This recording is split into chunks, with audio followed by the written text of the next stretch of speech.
All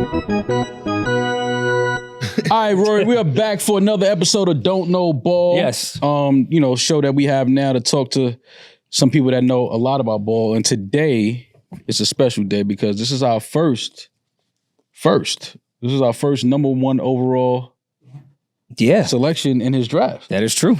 So with the first pick in the 2004 NBA draft, Rory, the Orlando Magic selected somebody out of high school who had a lot of promise, a lot of upside. I think ended his career being probably one of the most underrated big men that I've ever seen play the game.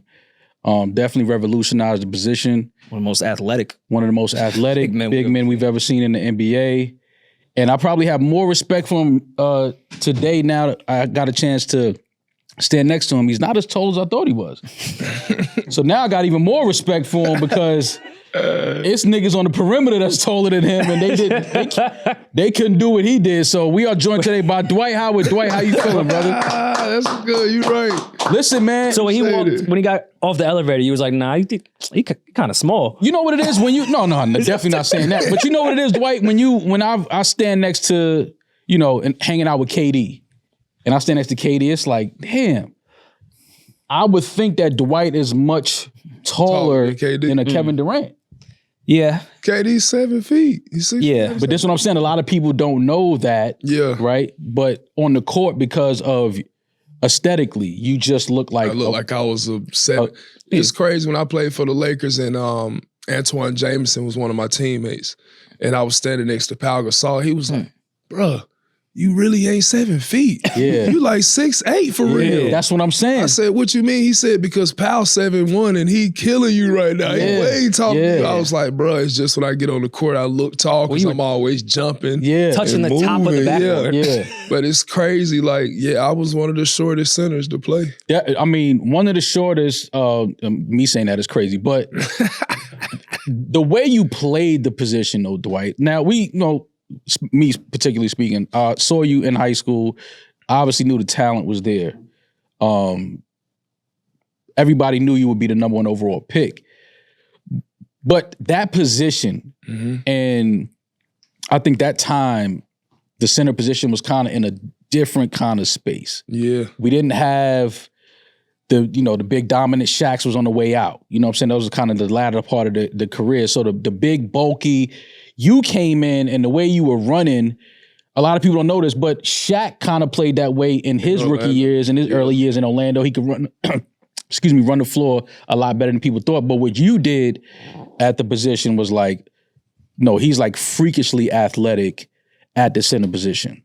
It's crazy because when I got to the team, I wanted to get out on the perimeter. So I would always be trying to bring the ball up the court in practice, and coach would stop me from dribbling the ball. He would tell Steve Francis or one of the guards, no, we don't want you dribbling the basketball. And I'm like, well, what you want me to do? They just said, Dwight, we want you to bring down the house. So I'm like, what does that mean? Yeah. Dunk, everything. And so I was playing the 4-man when I got on the Magic. And back then it wasn't no stretch 4s or 5s, so it was always interchangeable. They saw how fast I could get up and down the floor and how high I could jump. So they said, you know what, let's put you at the center position. Let's get 4 shooters. And then let's keep you in the pick and roll because you're going to be faster than all the centers. They might be taller than you, but you can make up for that with your arms and jumping and stuff like that. So now we want you to put pressure on the rim. So every time, run as hard as you can, seal to the basket. If you don't have it, come set a pick and roll. We're going to get you on the lob, get you on the deep post up. So it was like easy money for me. No, but you came in and it almost seemed like right away you adjusted to the NBA game. Was that due to, you think, you always just being a fan of the game, watching the game closely, or did you come in knowing that I'm going to have to make some adjustments to my game? And how fast did you pick up that adjustment? Because looking back, I don't think you really came out the gates like slow. You had like an adjustment period. Yeah, I did. But you had success early as well. I think it was how I prepared to come into the NBA. So I woke up every morning at 4 o'clock and I went to the track, trained every day. This was in high school. Right. Every day I was doing this, waking up at 4 o'clock, going to the track. Then I would go to the court and lift or try to lift as much weights as I could and then go to the court obviously didn't work out. I did this religiously. That became my routine. So I wanted to prepare myself for the traveling, for the getting up early, having to get on the plane ride and wake up and having to lift and do all that stuff. And also to maintain my body. You know, I had to train for that. Yeah. Because I knew once I got to the NBA, it's going to be tons of things that could distract me. So I said, I need to work on being disciplined. So my first year, I knew it was going to be an adjustment period. Kevin Willis was the one who woke me up. Okay. I tried to box him out one day, and he did a chicken wing. Yeah. And he pulled my arm down, and it was stuck, and I couldn't move. And I was like, yo, let go of my arm. And Kevin Willis was an older guy. He was a super vet by this time. Super duper vet, 20 year in the league. Yeah. Chicken wing my arm, and he held it down. And I said, after that, I will not let nobody ever push me around in this league. Yeah. I went that summer and 8 weights. But my first year was an adjustment period because now I'm playing against stronger, older, and wiser men. AAU was a different type of game that we came from. High school was different, but now we're playing against all these savvy vets. There was more vets in the league back then. So, you know, with me coming in, #1 pick, you know, everybody got all these high expectations. Every big man is trying me. So now it's like I got to come back with a plan. And the plan was to get bigger, stronger, and faster. And it worked out. What was the media side like that? Because, I mean, even, you know, high school, when did they cut that off? Right before the league? Yeah. The next year. The next year, yeah. So I thought. So it was a controversial time. And outside of being the #1 pick, being a high school player as well, how'd you deal with the media shit outside of dealing with grown-ass men in the paint? Man, I didn't know what I was dealing with. I didn't know what was going on because it's like all I knew was basketball and God. You know, I went to a church school, so every day I'm waking up, do what I'm doing with basketball. Now we mixing it with school and church. And this is everything that I knew. Now I go from this small school to the big world. Now I'm the face of a franchise. Now they're asking me to make sure to, you know, understand money and things. I didn't know none about this. So it was a big adjustment period for me. And I was very thankful that I had to go through so many trials because it really made me better off the court, made me better on the court. And the media, man, we didn't know how to deal with it coming in. So I didn't have to deal with any negativity like that until that moment, you know, coming into the NBA. So it's like, how do I deal with, you know, everybody always in my business, wanting to know everything about my life, the negative side that come with being famous and all these different things is now it's coming into play. And it's not as easy to deal with if you don't have a strong faith or a strong foundation. Yeah. Who pissed you off the most in the media at that time? I mean, it wasn't like the First Take era where it's like every show is opinionated, pundit shit, but people still, you know, there's still opinions going on in sports media. Back then, it was probably like the Skip Baylesses. Like I would say, if I'm in a room with Skip, I'm gonna slap him. Like, that's how I was thinking back then. Like he always got something to say. Because people like that, I believe back in the day, it started what we call with everybody having an opinion based off somebody who's never did this before. Like, I can understand. Do you respect it more coming from guys? Because I like what the NBA is doing now, and you've done a great job with it as well. I think I caught one of the Magic games and you was courtside talking, and I was like, well, Dwight, you've always been well-spoken. But it just seems more natural to have guys that played the game talk about the game because y'all always see it from an angle we obviously will never see it from and understand it differently. But is that something that you had to learn later on, like, okay, these guys, they're just speaking about it, so I can't get so emotionally upset and, you know, and take it too seriously because they just doing their job. It's hard not to because people on the outside, teams are also hearing this stuff too. So now it could put them in a position like, is this true or is it not true? Is this person or player really like this? Yeah, that's how we're taking it because it's like, yo, I'm really out here grinding every single day, and now you're telling people I'm a cancer in the locker room, I'm lazy, I don't work hard. Like, you can't do that. That's not fair. Because my resume is showing otherwise. But now you're trying to tarnish that by saying this, so it's really not cool. So it's great for everyone to have opinions. I think we need to hear both sides of it from a player that has played and somebody who's just observing the game because maybe they could see something a little bit different. So I can understand that, but to have the actual players who played in that era, I think they should be the ones that are talking. So like now the guys who played with me or against me and stuff like that, I feel like they would be great commentators for games. The older guys, they haven't been out there. They haven't been a part of this new generation's game. So I feel like maybe their opinions could be biased based off when they played and how they played. So now you have the career that you have, obviously 8-time, All-Star, NBA champion, all of these things. The one thing that I had an issue with was you being left off the top 75. And you've always had this personality where you're smiling, things never seem to really upset you. I don't think I've ever seen you do any or say anything too crazy. But personally, how did you take that? Like when you got the news that you didn't make the top 7, like we're not talking about cameras and media. I'm talking about Dwight Howard at home. I was pissed off. Yeah. I was like, man, there's no way I put in this much work personally and for the league to be left off. And I know it's not 75 guys that's better than me. Okay, that's the issue I had with it. I'm like, some of these guys, I get it. He was good. But I remember what this kid was doing in Orlando. And it looks totally different. Totally different. Yeah. So I was very pissed off. And I was like, man, this is not right. Because it got to be a bigger play. It got to be something else because I know for a fact some of these guys don't have my resume. Yeah. No, and they're on it. That's a fact. But as it got closer to when I think ESPN was doing a little coverage at the time when they were saying it's like 10 players left. Yeah. When it got down to 10, I said, you know what? They ain't gonna put me on it. Why did you feel like I could already sense it. But why?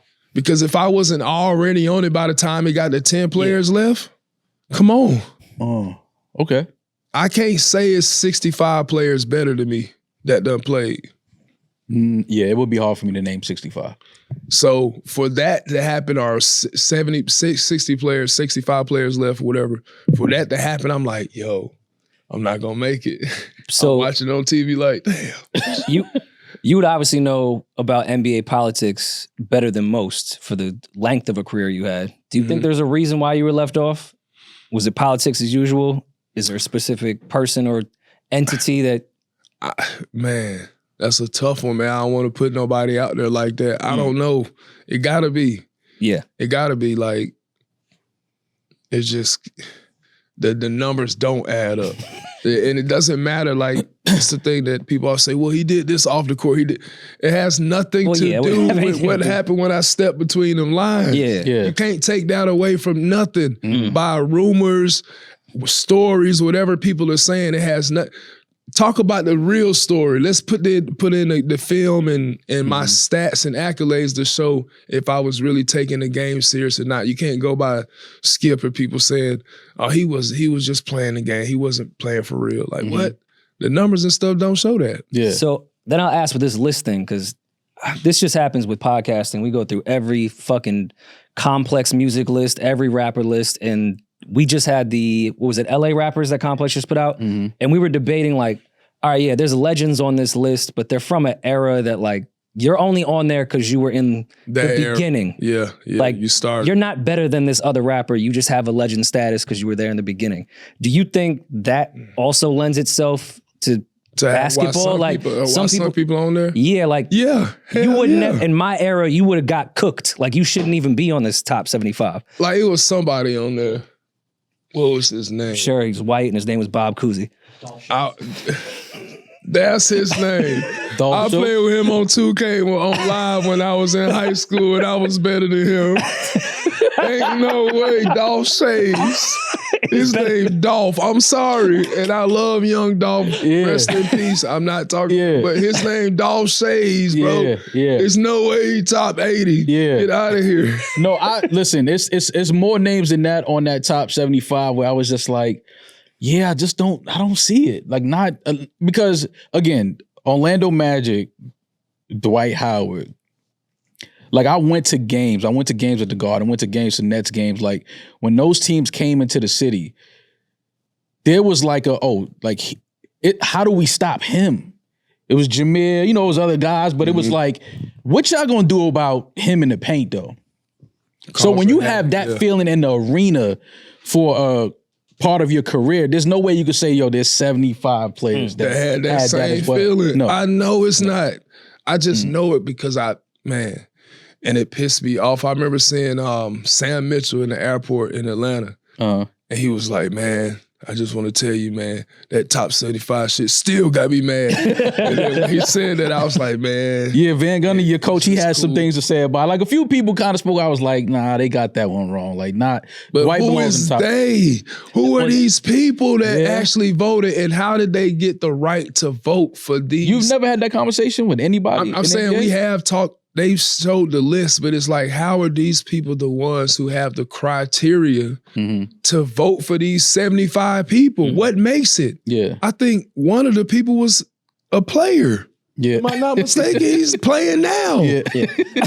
How could he have the right to vote for who should be top 75 now and he's still playing? Yeah. It should be players that I would say maybe wasn't superstars or all-stars in the league, but who played in certain eras that can say, okay, now this guy, I played against him. Yeah. He was cold. Now, like the 9th, 8th man on the bench who's all these guys that done played or witnessed the game, no disrespect to nobody, but like, they're the ones that should be saying, man, that was a cold dude that played. He top. You know what I'm saying? They knew how tough it was to go against that person. Yeah. And it's funny, Peeje and Maul were having a conversation off mic before you came here that I thought was very interesting of we're getting to the era of young kids that did not see Jordan whatsoever. So now it's going to be the way I view Wilt Chamberlain. Like, I've heard about it, but I don't fucking know. He don't exist. Yeah, like. And that's my favorite player, so damn. Wilt? Yeah. Okay.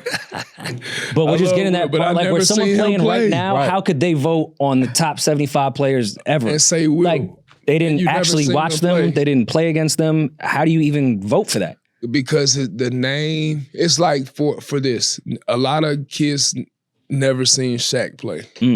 But they're going to say he's the most dominant center. Which is true, but also that goes with branding and Shaq continuing to be in the space as well. Like, his name is going to continue on. But y'all got YouTube, though. YouTube Shaq, and then you tell me if I'm lying about what I'm saying. I agree with you on Shaq on that side, but I'm saying it's different too. Like, I was young, I caught the very tail end of Jordan. It doesn't resonate the same way as Kobe with me. I watched Kobe. Oh, no, I get that. Hated Kobe, rest in peace. Yeah. As I just hated him because I watched him kill every team I loved. Like, I know about it. Jordan, I could watch the highlights and be like, oh my God, that guy's insane. Oh, but he never watched There's the not a season feeling of Jordan. watching Kobe crush. No, I sat us. I sat down in front of the TV plenty of Sundays and watched Mike. Yeah, but we have a 10-year difference. Yeah, so like it's nothing like it. These are the greatest ever. Dwight don't even look at me like, who your number one all time? Michael Jordan. I think don't say nothing. The GOAT gotta be Kareem. Okay, but and I know why you're saying that. You're talking about just as far as basketball career, high school, college, all over. He NBA. gotta be the GOAT. I get, and I'm not Just mad at that. strictly basketball. I'm not mad at that. But Michael Jordan, what he did, what he came in, his 84 season to this day, and now y'all are supposed to be more athletic, y'all are supposed to have more moves, y'all are supposed to, all these opportunities to score and do all these things, and nobody can still get close. Because it's harder. Than 84? You know what it's the NBA harder was? to score. Now? If guys are more athletic, they're stronger, they jump higher, they're faster on offense. What about the guys on defense? It's the same thing. Yeah, but I don't think that, again, and this is why we had a show, I don't think that NBA players now put as much emphasis on the defensive end as they did when you were playing. That's true because it was. So let alone 84. Like Iverson's one example. Do you think Iverson would have an easier time scoring right now or the era he played in? I would say the era he played in. No, right now he would have a way more time, easier time scoring. That's what I'm saying. Oh, okay, It'd be way easier for Iverson to score right now. But, that's Iverson. I said one example. This is one example. This is Michael Jordan we talking about. If you was to drop Michael Jordan in this, I always say this. Jordan is Michael Jordan. No, but listen, this is what I say. I say that if Steph Curry had the ego of Michael Jordan, just the ego, Steph Curry's game with Michael Jordan's ego, they would drug test Steph Curry every game. But what kind of ego? What do you mean? Because I say that because Steph is such a passive guy. He doesn't care to be. His talent brings that to him, Mm-hmm. but like he doesn't push that ego on to other players. Like he doesn't get at other players and dominate in the way that Mike did. Like Mike would create a issue with a player just to be like, yo, I don't like the way he looked at me. That's the era that we played in, though. I mean, that's the era that of Michael Jordan. Like they had to find the issue. Remember, it was no friends back then. Mm-hmm. People like they hated each other. They didn't hate, but they used to get mad at us for hanging out with each other. Like, why you hanging with him? That's the enemy. It's like, no, we just hooping against each other. We supposed to be cool. Yeah. I think that was just the era because I was looking at some stats they said of Michael Jordan. They said he had a 48-inch vert. Mm-hmm. That's ridiculous. You don't believe it? That's hard to believe. Why? But why you don't believe that? Because that means he would be touching the top of the whole backboard. Easy. 48. He did the measurements at the dunk contest. We watched. Who? You. Me? Yeah. No, I'm saying Michael Jordan. I know, but I'm saying you know the exact measurements based on. I think the top of the backboard, I think that's, we know it's exaggerated, a 48-inch. We know it's exaggerated. But if you go back and look at tapes of Michael coming out of North Carolina and just look physically, the way he looked against everybody else. Maybe because everybody else didn't have it, but now everybody else got all those same things. That's what I'm saying. Still don't look like that. Because back then it was a whole different game. Like now, I'm trying to learn how to do the moves that the youngest is doing, like the whole Euro steps, all these different moves, like the going side step and coming back, the catching and shooting, and then take another side step. They're learning how to travel. Yeah, travel. Okay, but it's the new age basketball. It's AI. This is AI basketball. Y'all don't, that's what I'm saying. Y'all got to get with ChatGPT. I'm watching Halliburton and I'm like, ChatGPT stuff. yo, he picked up his dribble in the paint. He's at the three. How did he do that? Now, like, and it's no whistle. I'm like, all right, maybe things change. But that's how it is now. Like everything it's an upgraded system. Yeah, like I get the it. way the players were back then, if they would have had the same type of training, the same type of facilities, they would have been able to do all the stuff that's being done now. But they was only going off what they had, which was simpler, which made the game easier. So to us, why Mike looks so cold, because he 1-2 dribbles into everything. Mm-hmm. That's what we like. Yeah. We want why you got to take all them dribbles and do all that? Get right to it. Yeah, but that's the era that we grew up in. But now we looking at an era where they taking angles. Somebody take this angle away because he's strong enough and he can get you to take that angle away. Now you got to find another way to get to another angle. So it's a different ball game. Where's Mike at on your all-time list?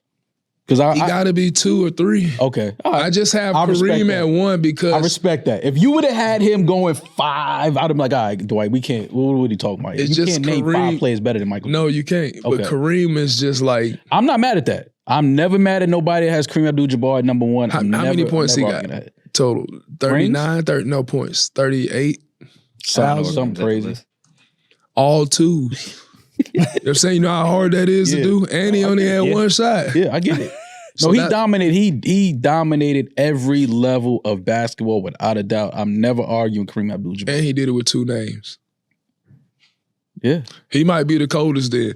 Ain't no player colder than him. He did it as Lou Alcindor and he whooped Bruce Lee real ass. And then he gotta be the GOAT, bro. Come on, what's up? I'll never argue with Kareem Abdul-Jabbar. He was at 38,000 points. Yeah. Is what he was at. That's crazy. I mean, do you think with how the league is, it's better for the league moving forward? Like with it less physicality, people being more AAU style friends and shit? You think it's better? Well, I just think that, see, the game is global and they want more scoring, they want more entertainment. The world we live in, people get so like distracted fast. So they have to do things to keep it entertaining. Mm-hmm. And so I think it's in a great position. The only thing I see is it's oversaturated with talent. And that it's not enough teams, it's not enough all-star spots, it's not it's not enough money to go around for all these players because they're going to continue to get better. Mm-hmm. And the only thing for the players I want them to start doing more is probably just playing more pickup. the younger players stop training that so trying to get to the league. Yeah. Because everybody got to train. Everybody one-on-one workouts and all of that. Yeah, one-on-one workouts. The best way to play basketball and learn to play is to play basketball. Yeah, once you go back to that, then the game itself is going to regain the love and the passion that it used to have. Just think about how back in the day it was just us hooping. Like, it just felt so good to get out there and hoop. You ain't got no money involved. Now the players, they got to worry about making sure they hit the what they call them, the parlays? Parlays, yeah. The all that, people get mad about if somebody don't get enough rebounds or score enough points. Yeah. That could put a lot of pressure on these young guys, you know what I'm saying? Yeah. So then people wasting their money doing it. I say people gonna bet, do what they do. They're gonna always do that. Yeah, sure. But how did you feel about the whole NIL? Like, do you feel like that's hurting college basketball? How do you feel about the transfer portal? Like, if Dwight Howard in high school had those options in front of him, how does that look for Dwight's career? Going to the league only because I wasn't going to the league for money. I wanted to go to the league because I wanted to be one of the greatest to ever play. That was my goal. It wasn't, man, I got to get some money so I could live. I always felt like God was going to provide for me if I use my gifts properly. So I think the NIL can be a great thing, and also it could be a bad thing depending on how people use it. I know a lot of families will want to use it to get themselves out of a situation, but also at the same time, what if you don't know what to do with this money and this fame? Yeah. And you giving up your name, image, and likeness. Like, and everybody's doing that now. I don't think that part is a great thing for these young athletes, to give up your name, image, and likeness. That's who you are. And if you're doing it at a young age, you know what I'm saying? It's like you won't stop. Yeah. You have to keep feeding that beast. Oh man, I got to come back. My name, image, and likeness is on the line. And that's a lot to give up you know what I'm saying? So that's the only part I don't. I mean, but if hypothetically, if like, KG and Kobe didn't prove that you could be successful right out of high school, because I mean, Bron hadn't really been proven at that point. Do you still?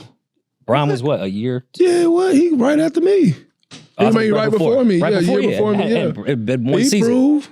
I'm talking about at that point, KG and Kobe, we knew you'd come out of high school and be a superstar. Bron, rookie of the year, great, but that was 1 year. Do you think you still wouldn't have taken that time to develop in college, say maybe 1 or 2 years? How? Like, okay, this is what I told my mom. I said, people go to college to learn how to make money and whatever it is that they're trying to make money in. This is what the NBA is for me. I'm making money in the thing that I want to do, but I'm not doing it for money. But guess what? If I could play this game every day and get paid for it, why not do that? You know? So she said, "You're right, son. This is what you wanted to do. So you go ahead and be the greatest that you could be." What were some of those conversations like with J.R. Smith, Sebastian Telfair, like at the McDonald's? Just like they knew what I was going to do. We know what you going to do, big fella. You going to the league. you better go to the league. And I'm like, y'all right. Like, if I got a chance to go if you get a chance to go top 3 in the NBA draft, you would be a fool to go to college. You knew you was going 1, though. Yes, but I'm just saying for anybody in general, if you get a chance to go top 3 and you know you can go number 1, come on now. Yeah. That'd be like knowing that you got a box behind this door that's $100 million and everybody in the world know it, and you say, you know what, I'm gonna go to college and go earn it. That's tough. Yeah, you just earned it. Yeah, that's tough. Of course. That's it's just tough. weighing with stuff. I mean, even I want no beef with Kwame Brown at all. I don't want to go back and forth on YouTube, but that'd always be in the back of my mind too. But what did he do? That point, what year was he? 01? He didn't do anything wrong. Like, see, no, I agree. It was a weird system with the Wizards, and not even that. Like, he made it out the rat race. Yeah, you know what I'm saying? That's how you can't take it like, man, he didn't have an awesome career. He did. Played over 10 years in the NBA. The average career in the NBA is 3 to 4 years, folks. So for somebody to go past that, now maybe he didn't meet everyone outside of himself's expectations. Yeah. Because they had expectations for him. Yeah. But he met his. Yeah. He made it to the league. That's probably what his why was. I gotta make it to the league. Everybody had their different reasons. Yeah. Everybody loved ball for different reasons. You know what I'm saying? So, I can't fault him for that. Yeah. And just think about this. You coming into a league and your favorite player is on your team and it's Michael Jordan. And he's Michael Jordan and you're 18. Like, that's a lot on you. And then for this person to be on you so heavy, I mean, you're not understanding. That's a lot. I never really took a second and thought about just that. Like, you grew up looking at this figure that is like, it's your idol. This is the one. And now he's mad at me because I dropped the pass he just threw to me, and it's like, nigga, I'm watching the greatest player ever. I'm in awe. Yeah, I'm stuck staring at him like, yo, Michael Jordan just passed me. And that means a lot to me out. I was young, but I remember the media like, this is Jordan handpicked this draft pick. Even though he's on the team, Jordan is drafting him. Yeah. They were doing special. I feel like he went to Jordan's house in North Carolina. Like, they made that. He probably was so inspired, and then he probably felt shitted on right after that because he was like, damn, man, I fucked up with Michael Jordan. Yeah. That could probably sting a lot as a different type of pressure. Yeah. So, what is that pressure though? Like, knowing that you're the number one pick. Like, what is that? For me, it's just a different glow you got in the green room when everybody know you going number one. I was afraid if I was gonna go number one or number two for a second, and then I remember one of the guys said, "Hey," actually it wasn't one of the players. I'm sorry, it's my agent, Aaron Goodwin. He said, "Dwight, as soon as they call your name, give your mom a hug and a kiss, shake your pop's hand, you can get ready to smile." So I said, "Oh, that means I'm going number one." As soon as he said that, because we're in the green room, and I think they do the green room a little different now. I don't know how it goes, but man, back then it was treacherous. It was like we're in the garden, the fans is everywhere. I think before they had all of us outside. It was a great experience, man, but being 18, looking back on it, it was a whirlwind. It happened so fast. Like, one day I wake up, I'm in this 16 student class, my senior class. School is super small. Next day, I'm getting drafted into the NBA. All my dreams come true. Like, man, this is sick. Yeah. So let's talk about the 2009 season. So the Orlando Magic, y'all beat LeBron, the Cavs, to go to the finals. What was that? You had the closeout game against you had a crazy game. I think you might have 40. 41-19. Just a light double-double. You saw Dwight threw that out there. He said, he still remembered it. 41-19. That was light day at the office.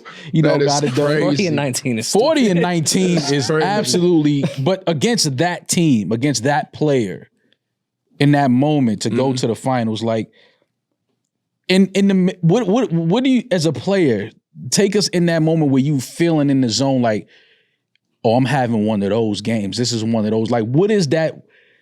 How do you control that emotion? You can't. It's just like, one, you feel everything that's going on from the crowd because we're in Orlando, so the crowd is hyped because this is the furthest we've been in a long time. And you can feel that, the intensity. Everybody's so hyped. And it's like the only thing on our minds is they've been talking about this Cleveland-Laker matchup. Yeah, they wanted it bad. They wanted it so bad. Yeah. We seeing all this stuff on TV, the commercials. Everybody's just counting us out. Yeah. And that just brought out so much anger that it was like, we are finna destroy Cleveland. Whatever it takes, we're gonna send them home mad that they from playing us. And that last game was like a statement. Like, nah, y'all gonna remember the Orlando Magic. Everybody gonna remember we the team that stopped LeBron and Kobe from going to the finals. That series was still, that time really was like some of the best basketball man, that I think that we had. The matchups, the individual players, the teams. When did it start to click for y'all though that obviously, you felt like everybody was counting y'all out and things like that. But when did it really start to click like, oh shit, we got a legit shot? Well, really that how we started out that whole season was not the playoffs. We started out against Philly and we were down. I think we had to go to game 6. We lost the first game. Fans went crazy on us at home. How y'all make it this far? Y'all best team, and y'all lose the first game. They going crazy on us. So I get suspended game 6. And we're already up. We just needed one more game. And I'm like, man, we can't go to no game 7 because anything can happen. Yeah. But I'm suspended. I'm tripping. So we end up winning the game. I think we played Boston the next round, and then we play Cleveland. Boston's a battle in itself. Yeah. So after beating Philly and Boston, we felt like we had the upper hand on Cleveland all year. And we knew by the time the game come, we had a plan for LeBron. We had a plan for Ilgauskas. Anybody on the court, we had a plan for, and we wanted to dominate them, and I think we did that. Did you have any moments in playing the Cavs where you're looking at LeBron and what they're doing, like, damn, like he's really on a different level as far as just pure athleticism? Because I think that series, like, Bron didn't show one of his best playoff series that y'all just beat them, but like he played at a high level almost every game. He had a great game. Like, you never looked across the court and was like, how the fuck is he still, like, we can't stop him. We can't stop him. We was in a mode. I didn't see him. I just saw the trophy. He was in the way. I was looking at the trophy like, man, he is in the way. He is a person, and this team is in our way. Like, he gots to go. He gots to go. So the next round, y'all get the organization that's probably the most prestigious organization, and definitely in basketball, maybe in sports. But what is that feeling now? We got LA. We got the Lakers. We got Kobe. I was like, this is it. We playing against the Lakers in the finals. The Magic or Orlando was going. We saw Orlando flags all over Orlando. The crowd, the fans is going crazy. I'm like, this is the time. They put Mickey Mouse at number 2. This is it. You know what I'm saying? That it was like, at first everybody was talking about this was Mickey Mouse town. They wasn't calling us Orlando Magic. They was calling us Orlando Tragic. So for us to go from that to being in the finals, man, and the best feeling in the world to beat the Cavs and then now playing the Lakers. The games was crazy. And let's not act like Boston was a trash. Boston wasn't a trash team. So we went through hell to get to, by the time we got to the Lakers, we had no more energy. Look at all the teams you had to go through just to get to Kobe. Just to get to the big boss. Man, you ever played like a video game? Contra or something. I got one life left, and now you playing against. He got everything. I'm like, bro, this is not fair. He got 3 7-footers. Oh my God, incredible! Oh my God! But y'all had now when y'all got to the finals. Your running mate Jameer was hurt. Yes. But Skip and Anthony Johnson. Anthony Johnson off the bench. No. Skip and Anthony started the whole playoffs, and Jameer was hurt up until the finals. Right. I always feel like that was a bad call on Van Gundy.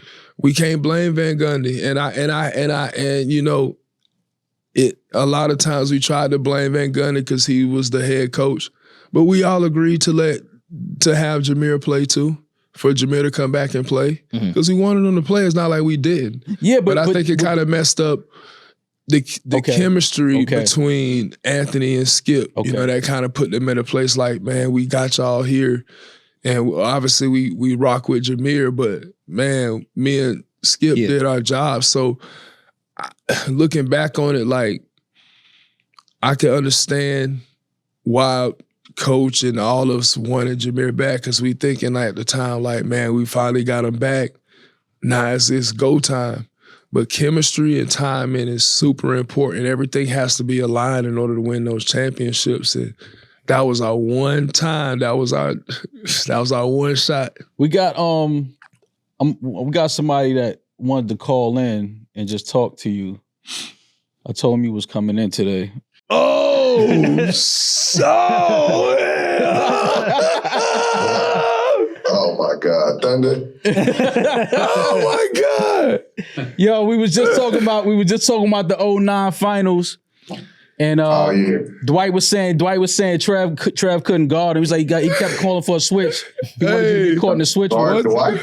One thing I will say about Trev is he is one of the most solid people in the world. Brother, yeah. Outside of whatever's going on with basketball, he is one of the most solid. And on the court, yeah, we've been battling each other since we was some jits. Yeah. And it's crazy to see how long your dreads got. Mine ain't grown since. You over there looking like little Moses, bro. I swear to God, little Jesus. When you started writing at the same time? We started at the same time. I learned from you.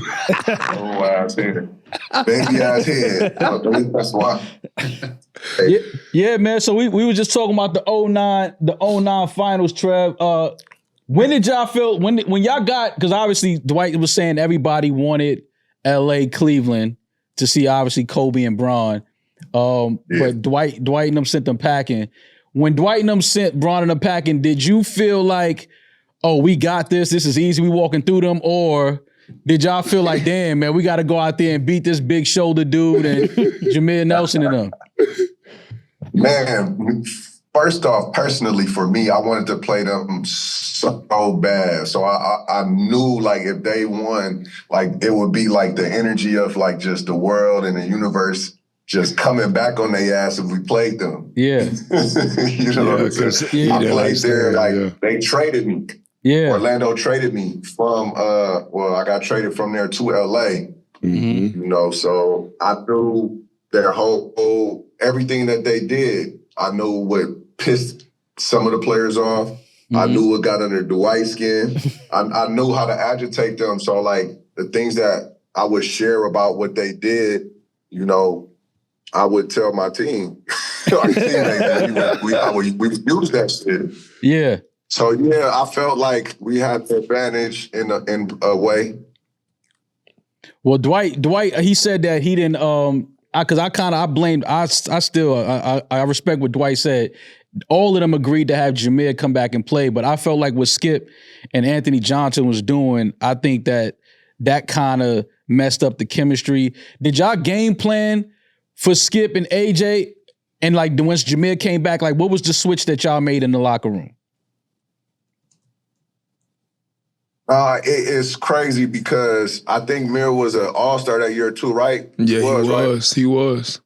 Dwight? Yeah, he was. Mir was an all-star that year that he fucked his shoulder up. Mm-hmm. So when Skip got put in the lineup, they caught a rhythm, like a really, really good rhythm. But Jameer's the all-star starter who year after year, like his play has, you know, gotten them to where they was at. But making that switch at that time while you rolling or while their team was like moving the way it was moving, it was a tough decision to make for a coach and a team to try to adjust to without having like practice and shit like that. So that was another advantage that I think that was able to have. Now, right. I think I do remember one time, I think, Trev, you got a poster on Dwight. No, you tried. Dwight is a fucking hack, man. The picture has Dwight literally holding my arm. I do hack. This time I'm probably 207 pounds. Dwight all at 260. Yeah. My little ass arm. You have to hack Trevor. I'm gonna tell you why. Every time Trevor wants to dunk on you, he does a karate kick to kick you the kick out, before he dunk. Yeah. So I had to make sure he wasn't gonna kick me and then dunk on me. Fuck out of here. You a hack, bro. Trev, I appreciate you calling in, bro. Appreciate it, Trev. I am a hack. My brother, Trevor Ariza. That was random. I didn't know if we was going to get him free or not. Yeah. So, Dwight, take us to the last game. You lose the finals in 2009 to Trev and Kobe and the Lakers. What is that emotion in the locker room? Man, before we got in the locker room, I sat on the court with Jameer and watched them celebrate. I was just like, man, I just got to sit here, man. This shit really hurt, man. Mm-hmm. Like, we put in so much time to get here, and we don't know if we can get back again because it's hard. Yeah. but let's remember this feeling. So when we get back in the gym, this is what we fighting for. Mm-hmm. And so that's what we did. So when I got back home, man, I was so hurt. I sat outside in my house for about 5-6 hours, and I listened to the Lose Yourself in the Moment, your own. Okay. I was like, man, I just lost the final, man. With Kobe and the Lakers, man. But if you're gonna lose my to one anybody, shot, man. That's my one shot. What if I never get back to this? Look how many rings Kobe has. He didn't need that one. I'm telling you, I was so sick, man. I just sat outside like that was my one shot, man. Like, this is him. This is Kobe, the Lakers. Like, I'm like, man, if the Magic would have won the championship, like, that would have been everything that we wanted in Orlando. Mm-hmm. And damn. Talk to me about because you were on the bubble ring, right? The bubble. That's when you got your. Why everybody keep calling it the bubble ring? Because it is what do you mean? But let's have that conversation. You don't feel like we should call it the bubble ring? Why? Well, because everything around it, the season was stopped. Y'all were on vacation for maybe 3 months. So that should make it harder. Well, this is why I want to have this conversation. I'm on the side of I don't see how it's harder from the standpoint of we know exactly how much traveling and having our fans screaming down on top of the other team affect the game. It don't. Dwight, don't say that. Don't say the fans don't. Fans in the arena don't affect the game? Okay, so then why didn't it affect either way when we didn't have fans? No, I'm not saying that. I'm not saying that it didn't affect either way. I'm just saying I think that that's a bigger element that is now missing is the fact that we don't have to go into LA and beat the Lakers, or we don't have to go into Orlando and beat the Magic, or we don't have to go into San Antonio and beat the Spurs. But if we're the Lakers, everywhere we go, we're going to be the home team. It doesn't matter where we play at. Name one place we're going to go play at. If we're the Lakers on that championship run. Boston. So you felt like you could have never went into Boston and won. Who? As the Lakers, that team? We did it already. The Celtics didn't even go to the finals. No, we had the best I'm saying record. As opposed to having fans and not having, it's tougher to go into Boston and win in that building with those fans. No, it's not. When you were in Orlando, did you feel like the Lakers were at home when you guys played in Orlando? Yes. Oh, shit, okay. Just like when we played Detroit back Orlando, in the day. No. I could see Orlando being that way. Of course, I'm talking about where it's rivalry shit. Like that's you're not going to go one team. That's only Boston. Everywhere that's if else, you're the Lakers, though. But I'm just saying, if you're the Spurs, it's hard to win in San Antonio. When we played the Spurs, we had more Laker fans there. You're talking about for the playoffs. You're talking about for the finals. If we're playing the finals team, that means it's an Eastern Conference team. There were more Lakers fans at Spurs games than Spurs fans in the playoffs?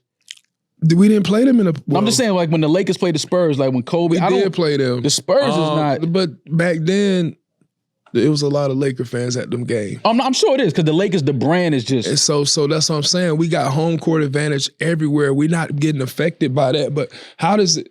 All right, so you got the bubble. You said that we was out for how long? 3 months. Almost 3 months, maybe. All right, so 3 months of no basketball, no training, none of that. But the oldest team to come back and beat everybody, fair and square. How many times? What was it? 4? Did we sweep everybody? I don't know. It was close. It was our one team. It was pretty dominant. Yeah. Oh, it was 4-1 everybody. Yeah, it was like that. It was okay. It was a quick time. So what does that mean? But everybody had the opportunity. Well, then let me ask you: is there a difference in the energy of when you went to the finals with the Magic playing the Lakers than when you were in the bubble in the finals? You can't say there's no. Years. I know. I'm saying there was no different worlds. There was no difference in the energy of walking onto the court. That's what I'm asking. But what does that? All right, so we're asking. We don't know. Obviously, if it's no fans there, it's going to feel different from when it's a whole bunch of fans there. But we was the best team going into the pandemic anyway. No, I get that part of it. But I'm just saying, when you have the stoppage, and then you obviously have guys being outspoken about not wanting to go to the bubble. Mm-hmm. You have guys that's in the bubble that's not comfortable. They're like, yo, bro, I'm ready to get out of here. So I'm just thinking, like, guys don't really care. This is it kind of came across like, we got the best players in the world. We put them inside the bubble, and they're basically like AAU shit. They know what time their games are. Their teams are showing up to the gym. But to me, it's not the same as when I'm watching Orlando and the Lakers in 2009. But Then Like it just. so what just about the body what about the wasn't- lockout year? Well, the lockout year was. We don't say lockout championship. They Some missed people half put the an asterisk season. on it because, but it didn't. But it wasn't as long as the bubble. It wasn't that much time This off. should have been the hardest time for us.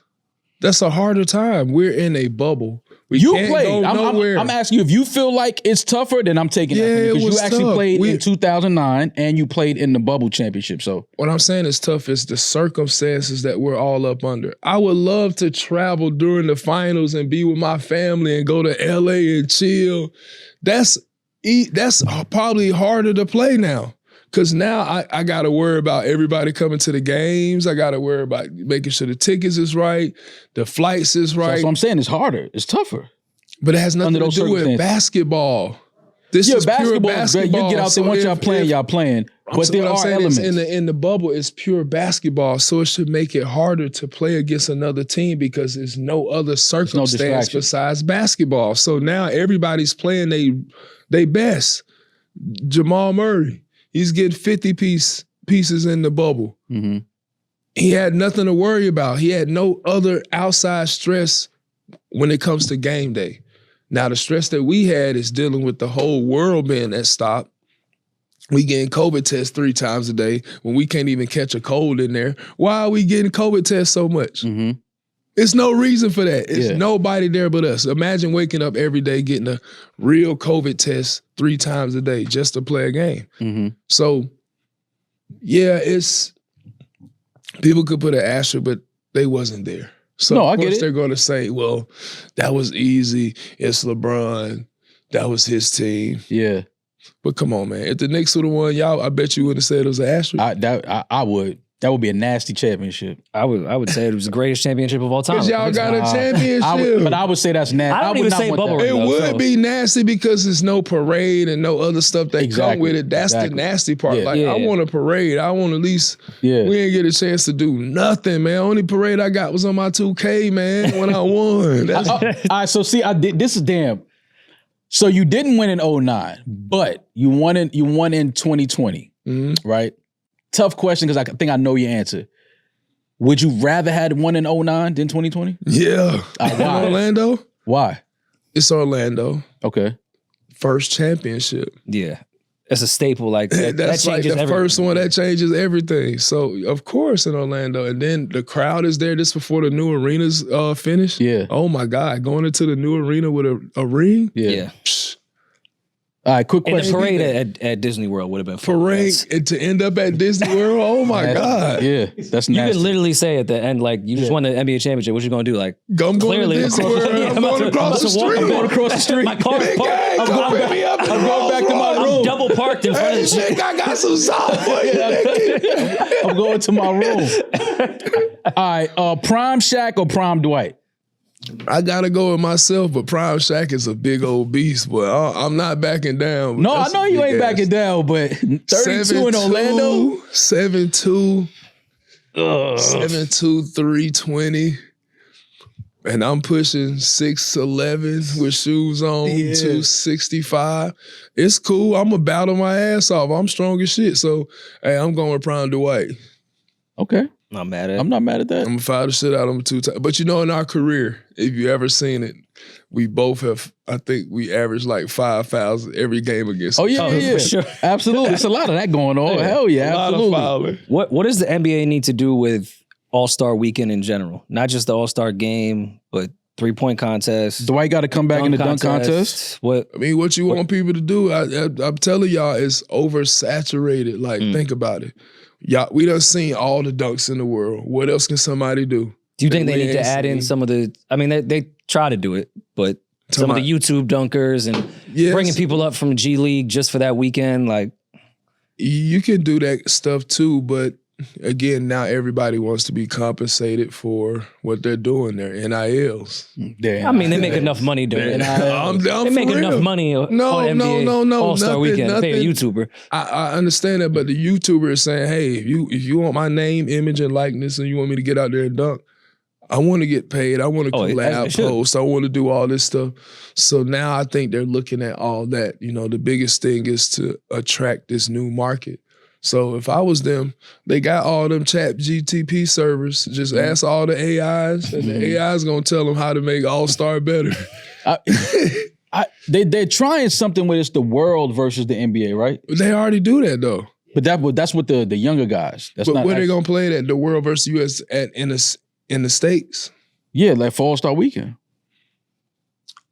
But is that's cool to add on to the All-Star Weekend. Don't get me wrong. I'm gonna watch it, but that's not a game changer for me. It's not gonna be a game changer. Yeah, like, because it's just cool. gonna be normal. Can we be? You know who's It's gonna like be on the one rookies team, versus you know the who's gonna sophomore be on the other shit. It was team. like, It's not gonna ever be the same. We done seen so much good talent. We done seen the best of the best of the best of the world. So now we're expecting the All-Star game to be something crazy when it just ain't.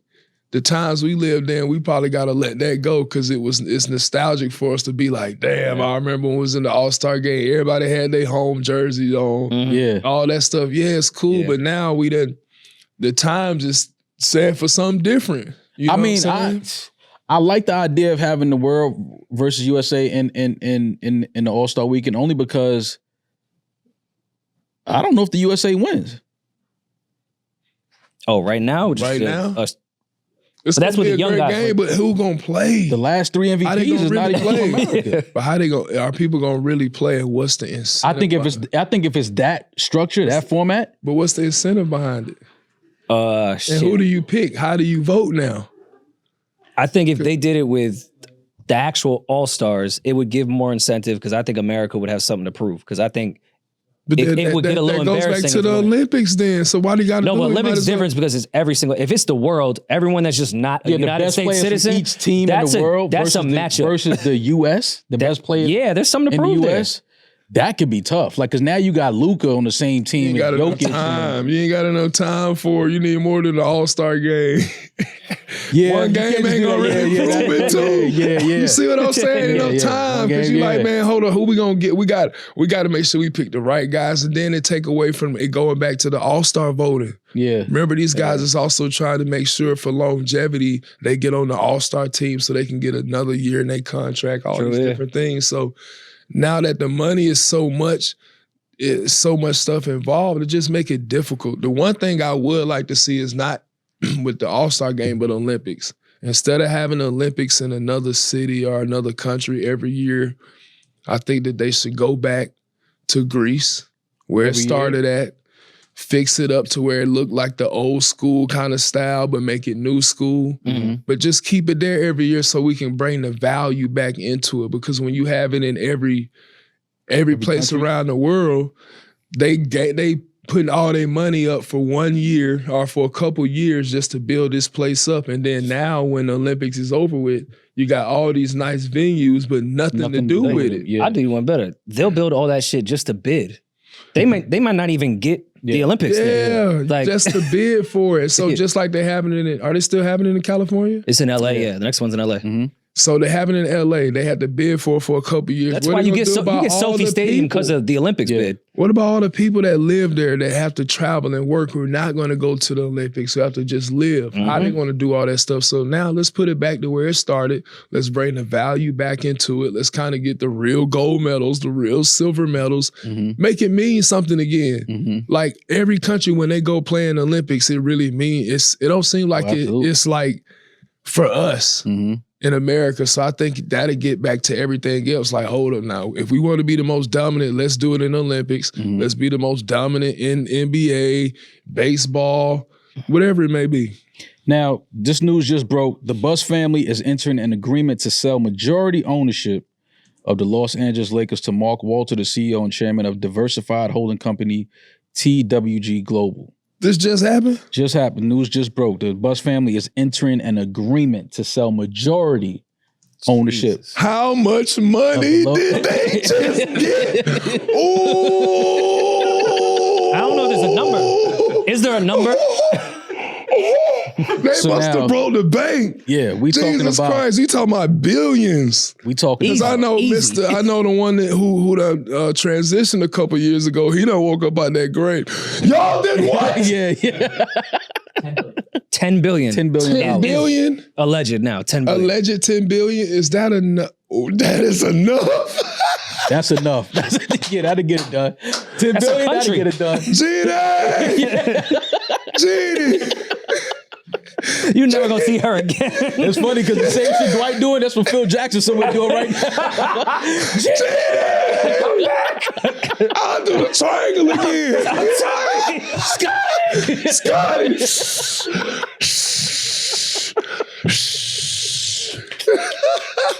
Oh 10 my billion. God, 10 billion is crazy for majority ownership. said, yeah. Majority ownership. JD, man, just give me a. Well, since we didn't have our parade, Yeah. We can do the 5-year anniversary. thank you. Come on, man, give me some. Yeah, that's a crazy. Hearing numbers like that is like, you never think that you would. I don't think we've ever seen anything like that. No, Never seen it. But what does that mean for the Lakers, though? Like, what do you think that means for, the Los Angeles Lakers? Because now they so majority ownership. So the Bucks That's not family like a sports organization. It's so far beyond that. All right, so our whole lives we've known the Lakers to be from where? Los Angeles. No. From who? The Bucks family. There you go, the Bus family. Yeah. We know Bus. Yeah. They own it, and then it ain't the buses no more.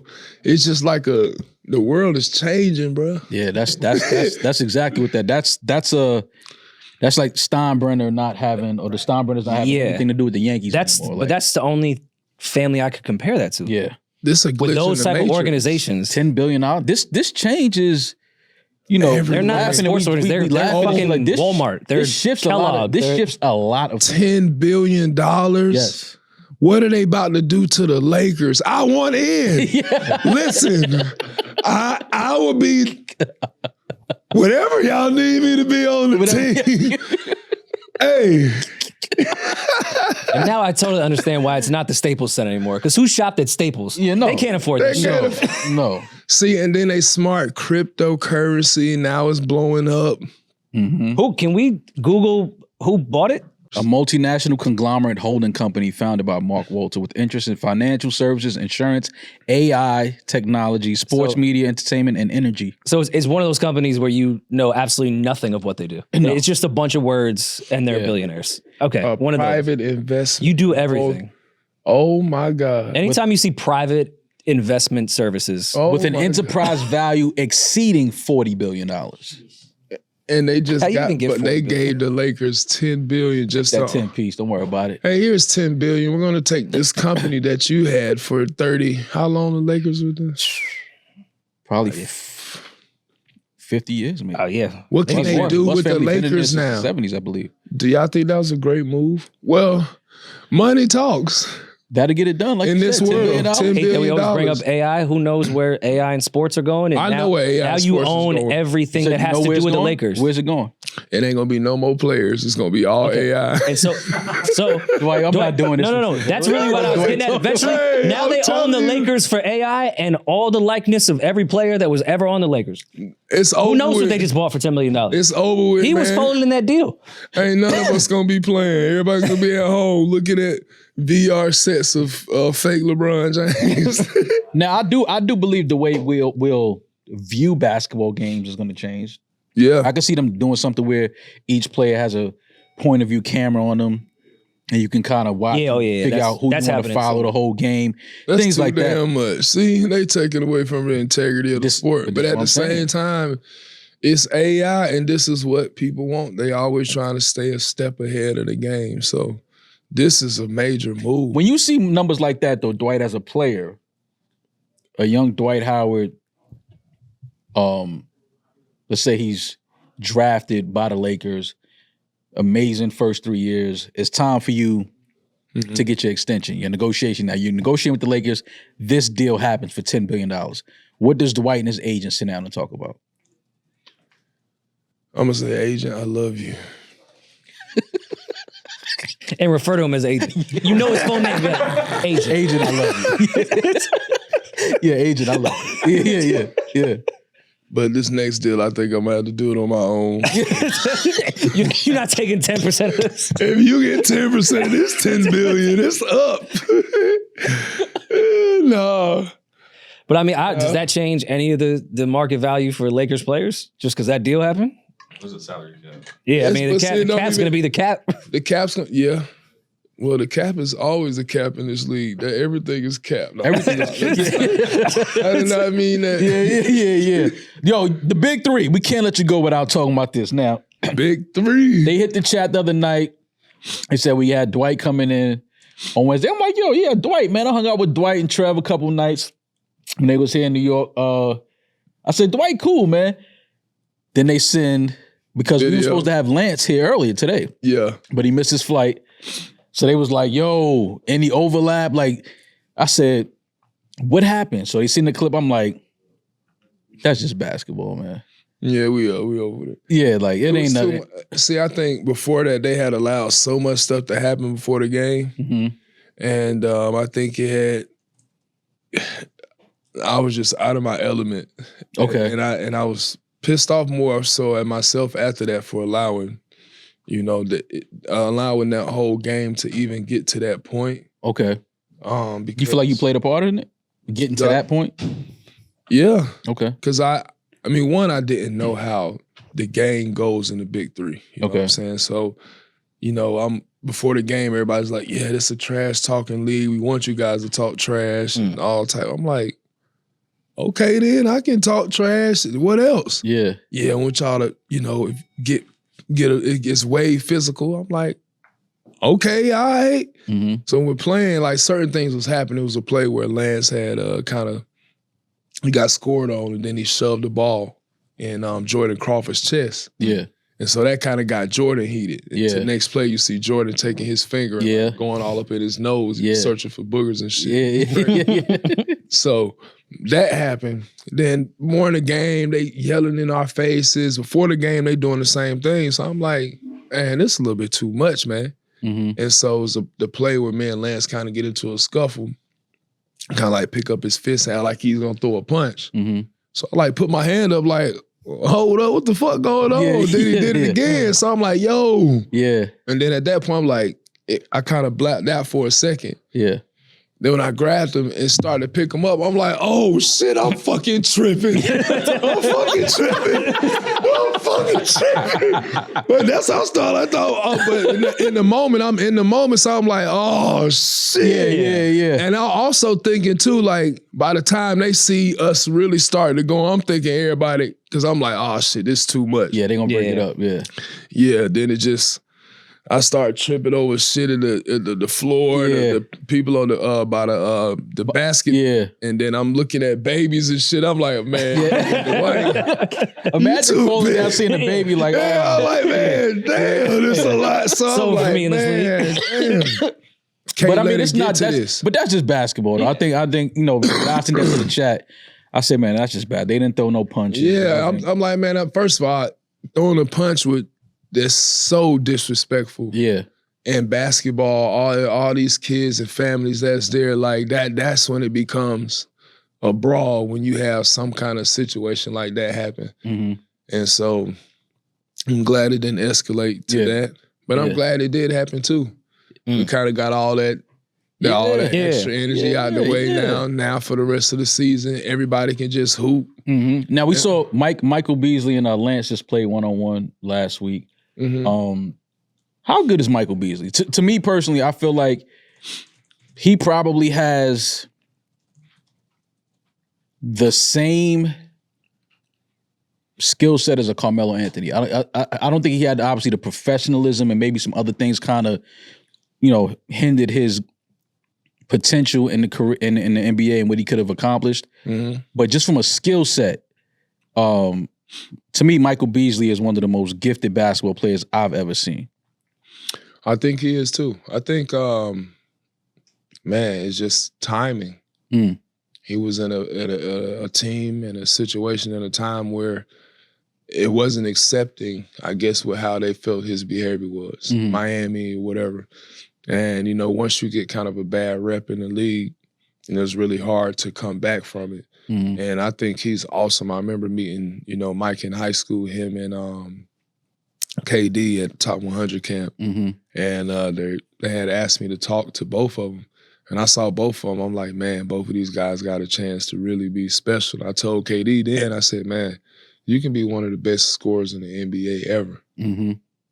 He is. Absolutely. And Peeje is just one of the coldest basketball players. It's just all about timing and opportunity. Mm-hmm. I think Miami, he was on a team where it was, who was on that team, man? Was it D-Wade? D-Wade, yep. If you don't have that team, if you don't have a team when you come into the league, like Mike deserved to have his own team. So his talent is that big. Yeah. You know, that's how good that's how talented he is. I just feel like maybe he didn't have, I don't know why they did him like that, man.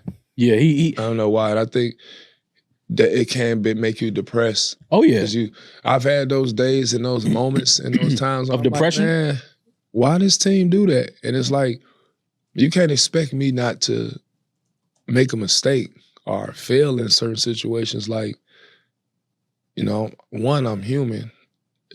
I'm young as hell. Mm-hmm. You give me all this at 23, 24. What do you expect? Right. You know what I'm saying? Like, we didn't grow up. I may have had, you know, both my parents, but my parents didn't know about millions of dollars. They didn't understand the lifestyle that come with this. And you know, I'm the one that living it. Mike's the one that's living it. All these other players, we're living this this lifestyle. So it's like, if you're not in it, if you haven't been a part of it, it's like, how can you understand it? And you know, for Mike, man, and a lot of guys who be depressed and stuff like that, it can be difficult. How do you deal with those moments of having the success that you have and, you know, achieving things that not many people will ever achieve and reaching these heights, but then also feeling those moments of not being fulfilled, not being motivated? How does Dwight Howard, how did you navigate those moments in your career? Oh, man. Sometimes I just have to travel. Okay. Get away from the States. Okay. Get away from, you know, my normal routine and just, like that. you know, see the world different. You know, sometimes traveling, you see how people live and, you know, other places. And it's like, man, you know, everybody's out here and there's one mission for everybody in the whole world. We're just trying to survive into the next day. Right. Everybody, no matter where you at in the world, everybody's just trying to survive. And you see that, and I'm like, man, I done did so much in my younger days that, you know, I can rest easy knowing that the hard work is a lot of my hard work behind me. I done worked so hard to build up this life that I have now. I should just be thankful. You know, so when I had those moments, I'm like, man, God, I'm just so thankful for you. I could have been dead. I could have been out in the streets. I could have been doing anything else, but you allowed me to play this one sport for all these years. And it's because of my dedication, my discipline to the sport, to you, and to my faith that I have these things. So, man, thank you. Right. Going overseas is probably one. Then really just getting alone, man. Was that one of the things that played a factor in your decision to go to Taiwan? Was it just wanting to get out of your norm and kind of like find motivation again? Yeah, man. Taiwan was amazing. I remember getting ready to go to Taiwan. People was like, why would you go over there? Yeah. Taiwan's a third world country. I'm like, how would you know what Taiwan is and you ain't never been in? Right. Like, you don't know what I'm going to get from going out over there. But if God is telling me to go to Taiwan and he's opening doors, I'm going to go. Right. I go to Taiwan, stay there for 8 months, end up getting my own basketball league, getting a gold card, which means I can do business all over Taiwan, me and my whole family. So it's like, I done set myself up for the future by listening to God and taking a leap of faith. You know what I'm saying? So Taiwan really gave me wings, you know, going overseas, you know, playing basketball again, just now obviously NBA and the Taiwanese league is different. Yeah. You know, just a little bit. I would say like the fans really inspired me while I was there, motivated me to just remember why I played. You know, what drove me back in the day. And I'm like, man, this is awesome. Seeing 90-year-olds come to the games. Yeah. Uhada! Uhada! I'm like, yo, this is awesome, man. Just to witness this, man. Yeah. These people coming from different parts of the world. Yeah. And they know who I am. Mm-hmm. Like, I'm from College Park, Georgia. Yeah. There's somebody all the way in whatever part of Taiwan this is, and don't got no TV screen, and they know my name, my family name. They gonna give me anything they can to show me they love me. Yeah. That's an awesome feeling. I was happy to see you, just being yourself and having fun. But I'm gonna be honest, when I saw them stats, I said, Dwight got to cut this shit out, man. He over there going like, I said, why Dwight? That's premeditated murder. I'm like, what is Dwight doing? It was for funsies. Yeah, Dwight went over there at like 60 and 30. I was like, no, come on, man. Get your ass back over here, man. What's wrong with playing over there like that? No, ain't nothing wrong with it, Dwight. But God, you can't. You was over there putting up. It's just like, yo, come on, man. Stop playing with those people, man. Leave them people alone. Man, I had so much fun. No, I bet you did. I bet you did. Just even. I like dunking on my knees too. No, them people was taller than me. Man, listen, they could be taller than you, but they ain't never seen nothing like Dwight Howard in Taiwan. You're right. Exactly. Right. That's all I'm saying. But I had so much fun just being able to be outside of, like, it was like, I know you probably heard people say it before, like, they have a person, then they have another personality. Like, so DH12, that's the basketball player. Now I got a chance to be Dwight Howard over there. Yeah. Get out, just walk. Okay. Mm. You know what I'm saying? Just go to the park and just sit. Yeah. You know what I'm saying? Like little stuff like human that. Experiences. Yeah. The greatest human, these are experiences like in America sometimes it's be hard because it's an expectation. I go out, hey, come here. Let me take a picture. Yeah, you will talk to my cousin. But I'm over there, they just, who I done? I love you. Yeah. And then they just let me, go about my day. Now, obviously, they want pictures and stuff, but sometimes they see me like, oh, he just, there go Dwight. Mm-hmm. And that felt really good. Yeah. That's dope. I mean, I think you need those moments. Even Steph talked about his experience in China that was similar as well. So, and I think that's great. That's where Steph was, right, China? Yeah. Steph been all over. Yeah. But no, we really appreciate you, man. This was great. Thank you for coming through. Yeah, Dwight, I was around you and Trev some nights when y'all was here. We hit the club a little bit. But I was telling the guys, one thing about Dwight, what you see on TV, when he's speaking, he's the same person, like on and off the floor. Like he just has this energy and spirit about him that's just very welcoming, very, no ego. And you have all right to have an ego. You larger than life figure, done some great things in the NBA, but always, even from when you came in, had the same spirit and energy. Very humble, the way you carried yourself, very professional. I think that played a lot in the success that you had in the NBA as well. So thank you for coming through, Dwight. We appreciate you. Thanks for having me. And yeah, man, call Jeannie, man. Get some of that 10 bill, man. I don't know. Jeannie, man, come on. We ain't getting no. Listen. We ain't getting no parade. Ain't getting no parade. They calling it a bubble ring. A couple 100,000, a couple 100 million to let everybody know that the bubbles is real. What's up, Jeannie? Let's build a bubble over Los Angeles and that shit. Come on, Jeannie, stop playing. That's hilarious.